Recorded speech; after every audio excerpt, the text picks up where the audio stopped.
Hi, hello, my name is Jade, and welcome to Vlogoween Day 8, I think. I don't know, I'm already forgetting what day it is. Today's rough. I started taking my Lexapro this morning, and I feel awful. That's what I keep reading, that people feel really, really sick when they first start taking Lexapro and Wellbutrin. So I feel awful. So nauseous. It's not even funny.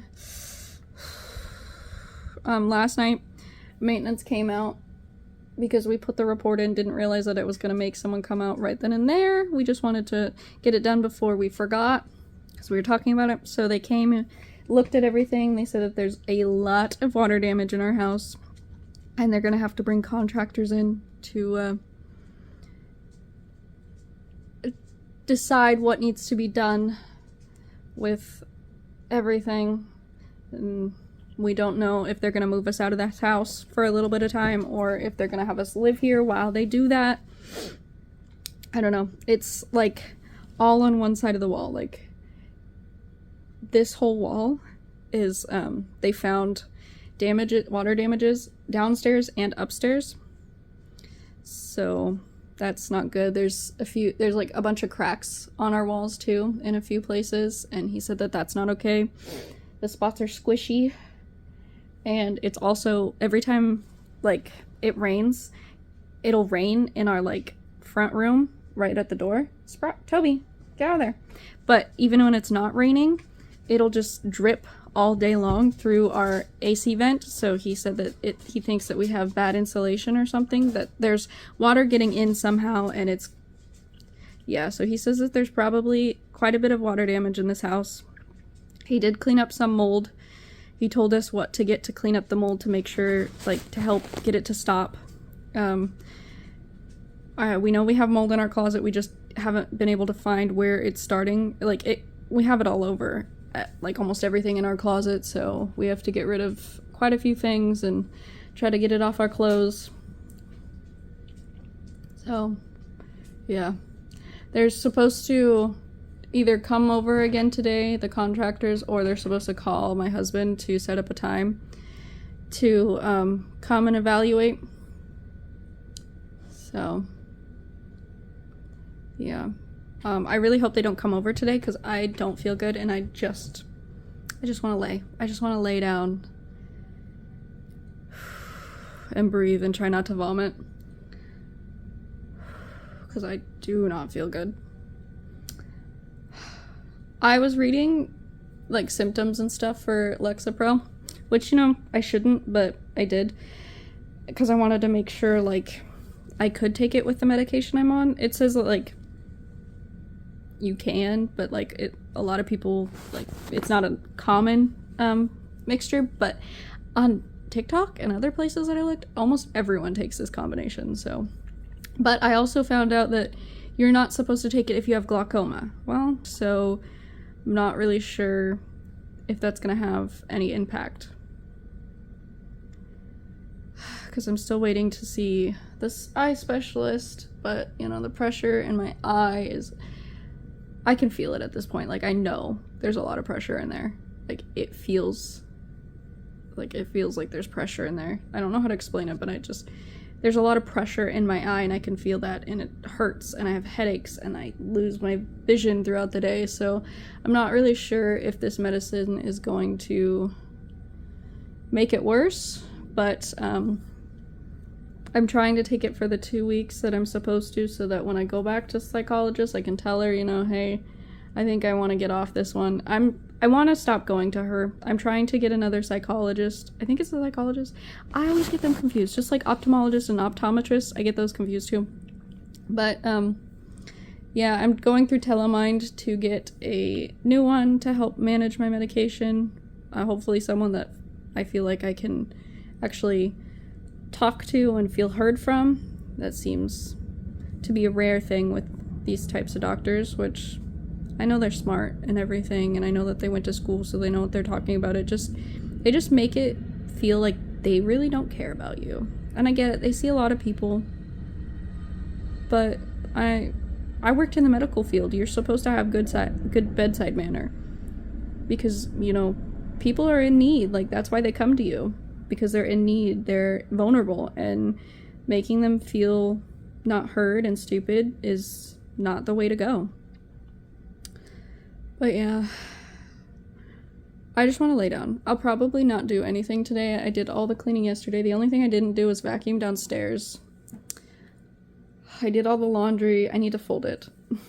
But it's all clean. It's all ready. I'm hoping this goes away in a few hours. I don't know if it will. But, yeah. I'd love to crochet, but I just want to lay down. I just want to lay down.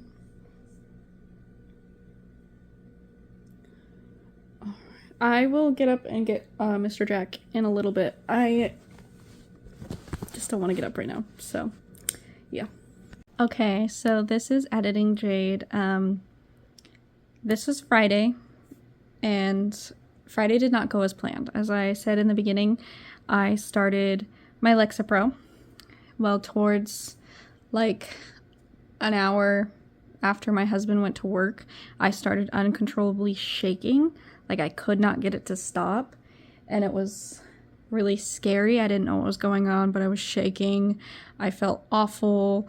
Like, my head was all weird and foggy, and like I could not concentrate, and it was honestly really scary, because just all the random symptoms I was having. Like, I've never uncontrollably shaked like that, except I think there was one other time that I've done that, but it was to do with something else. But the shaking, the not being able to concentrate, like my head was like completely foggy, was all so scary. So I ended up having to call Chad and asking. I didn't call him, I just texted him and I was like, hey, do you think you could come home? Because I don't feel safe being alone. But I also, at the same time, didn't know if, like, I knew that the reaction I was having could be the medication, but I was also having a panic attack because of the reaction, that I didn't know if the panic attack was making the reaction worse, or like if the panic attack was resulted from the medication. So I was like, I can't trust myself right now. I can't tell you what I'm feeling. Like, I can tell you what I'm feeling, but I can't tell you if it's the medication or if it's my anxiety. So I was like, I want to feel safe. So I needed my husband home, and I was like, you look up symptoms of like serotonin syndrome, and you know that. I don't need to know that, because I'm gonna freak myself out. So that's what I did. I had him look that up, and he came home, he stayed with me, and he helped me through it. Like, it was awful. It was so scary. Like I am kind of, you know, what is the word I'm looking for? I don't want to say airheaded, but like I have a harder time with thoughts lately, or not lately, but like in the past year, I've noticed that it's harder for me to think, or like harder for me to like stay. Yeah, I'm confused a lot more. That's why I was supposed to get that scan on my brain to make sure that I wasn't having seizures, but it never happened. So I know that I've been like that lately and like the past year, but it got really bad that I couldn't, like, he would ask me a direct question and I'd just be like didn't click. I could not understand what he was saying. So that's what was scaring me, was because nothing made sense. Like, I thought everyone was speaking gibberish to me. Like, I didn't put a movie on, I put a video on to try to, like, you know, help calm myself down, and like, but gibberish. Like, I could not understand anything. I could not stop shaking. I was so sick, and I was cold but hot at the same time, so I don't know if I was running a fever or not. So he came home, he spent the day with me, and he just watched, and I just kind of laid around, and I wasn't able to walk on the treadmill.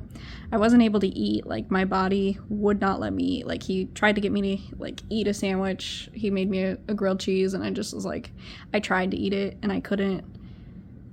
And then he wanted Subway, so he got Subway, and then he tried to get me to eat some Subway, and I could not eat it. Like, my body was just like rejecting it. Like, I would try to take a bite and I was like, I'm gonna throw that. And like, just like, you know, when you get sick and like you're supposed to eat but you can't eat because your body's just like, no, absolutely not. That's where I was. So that was concerning because I hadn't eaten all day, but like I couldn't eat. What we ended up doing was, because I needed something really, really soft and really, really light on my stomach, so he went and got me like soft serve vanilla, like a vanilla bowl cup thing from Sonic, because it was like chocolate. We had chocolate ice cream, but it seemed too heavy for me. Like in my mind I was like, no, I can't eat that. So I ate a little bit. I did get a little bit of ice cream in me. Like, sure, that's not the healthiest thing, but I got some kind of something in me, which was good. Instead of just water, I was drinking water and Gatorade, and like my mouth was so dry, nothing I did could make it not dry. Like I was just like, oh, it was awful. But yeah, so that's why nothing got filmed this day, and I'm sorry I didn't end up walking, which is so upsetting. I was so upset to be losing my streak because I was on like 45 days straight of walking and I couldn't walk this day. So I'm starting over. Chad told me not to beat myself up because, you know, it's just one day and I was sick. Like, I should just keep going with the numbers, but I'm just gonna start over. It's sad, but yeah. I didn't end up pulling anything from Mr. Jack. That'll be in the next video. So, thank you for watching. I'm sorry the past 2 videos have been kind of, you know, sad and whatnot, but that's just where I am in life right now. So, I hope you guys understand, and I'll see you in tomorrow's video. Bye.